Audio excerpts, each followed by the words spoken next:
Bangladesh football দলের সামনে নতুন সুযোগ। ৯ অক্টোবর হোম ম্যাচে আমরা হংকংকে হারাতে পারলে এশিয়া কাপের সমূহ সম্ভাবনা জেগে উঠবে। অনূর্ধ্ব ২৩ দল বেশ ভালো করেছে।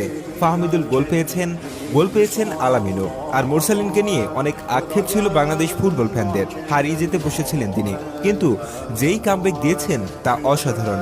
এক ম্যাচে ১ গোল ৩ অ্যাসিস্ট, তার উপর সুই সেলিব্রেশন। এমন টিম নিয়ে জয় না পেলে দোষ কার হবে, এই নিয়ে কথা বলছি একটু পরে। আগে বাংলাদেশের এশিয়া কাপের সম্ভাবনা নিয়ে কিছু বলি। হংকংয়ের সাথে সমান ৪ পয়েন্ট হবে আমাদের এবং হেড টু হেডে এগিয়ে থাকব।